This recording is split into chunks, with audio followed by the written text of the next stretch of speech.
How many Antifa members does it take to beat up a gay Vietnamese reporter who's not fighting back? By the looks of the video, about 215.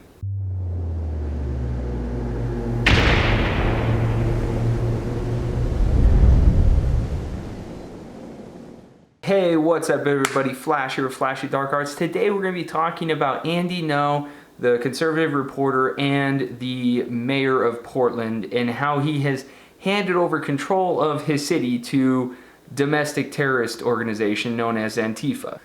So if you don't know who Antifa is a bunch of radicalized college kids who are radicalized by their radicalized college professors to basically use fascist tactics to beat up anybody that is a fascist or a Nazi.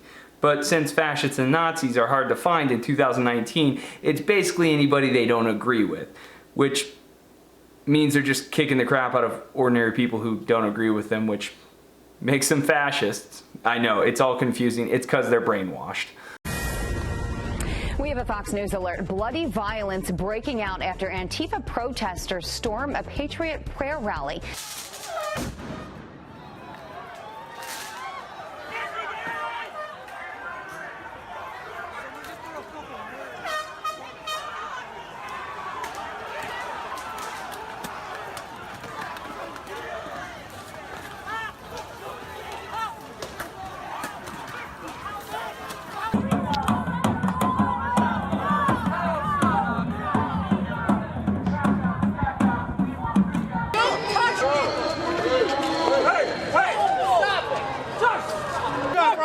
Like a man. Personal property. That's what you want, right? You go right. You go. I'm filming you. Oh, I'm gonna hurt you. I'm gonna hurt you. You have a mask on. Oh shit, he's bleeding. Yo. Hey, man. So if you haven't heard, independent reporter Andy Ngo was attacked by Antifa. He was punched, kicked, robbed, and had a milkshake, quote-unquote milkshake, thrown on him. The whole milkshake thing comes from the Brexit thing going on in the UK, and some crazy dude threw a milkshake on a member of parliament or something like that that was for the Brexit move, and anyways, called him a racist, and so now it's exploded everywhere. The only people doing it in America are little scared Antifa bitches because they can't win a fight.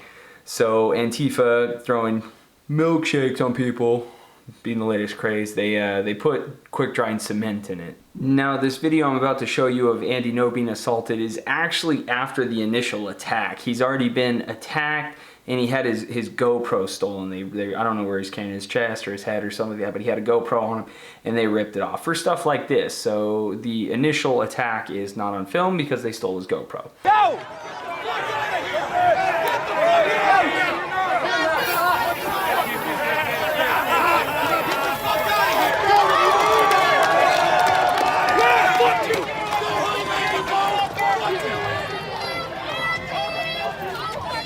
Now, one thing you might notice in this video is that there are no police anywhere in sight, and that's one of the things Andy Ngo was really upset about, but it has nothing to do with the cops. The cops didn't choose to not engage. This goes back to the Portland mayor, Ted Wheeler, telling the police over and over again to stand down, specifically when it comes to Antifa. Now, not just that, but the oligarchy that is Portland's city council also cut off the FBI Joint Terrorism Task Force from working with Portland PD. They basically voted them out and kicked them out, which is ridiculous because now you have them refusing to work with the federal government on investigating domestic terrorists who are wrecking their city. I call me skeptic, but I would venture to say that Ted Wheeler and the city council are being extremely passive about all this because their ideology and their political viewpoints of socialism and destruction of America seem to match that of Antifa, the terrorist organization. Okay, now before you go and blame Andy Ngo like you would a freaking rape victim, right? Andy Ngo was out there, he was wearing booty shorts. He was filming, he wanted it, he wanted this to happen. He got exactly what he had coming to him. Okay, before you go to there, think about this. This has been going on in Portland for a long time. Antifa has been running that town for years now. Okay, the Portland mayor okayed it. He got the police to stand down. The city council kicked out the Joint Terrorism Task Force. Okay, and there has been multiple civilians getting the crap kicked out of them by Antifa. They have been causing riots and destroying the city. And now Andy Ngo gets attacked for doing nothing more than filming. These people cause it, and I hope Andy Ngo sues the ever-living shit out of Portland, Oregon. Okay, now I have devised not one, but two plans, okay? First plan. We get a person, we dress them up as a fake Nazi, we put them in a giant cage in Portland, okay? As Antifa comes to attack the fake Nazi, we shut the cage on him. Okay, then we take a helicopter, a Chinook preferably, and we lift the cage and transport it to the socialist paradise that they've been craving, Venezuela. And Antifa can live in the socialist paradise that they want. Okay, plan two. Plan two is not as intricate, but it will still work. We stop voting Democrat and we allow the cops to do their fucking jobs. You know the most frustrating thing about all this?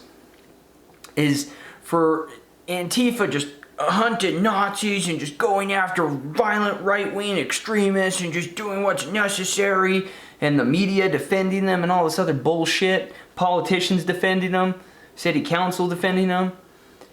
Do you know how many counts of assault and aggravated assault, which could equate to murder attempts, there have been by Antifa? Thousands. Random assaults.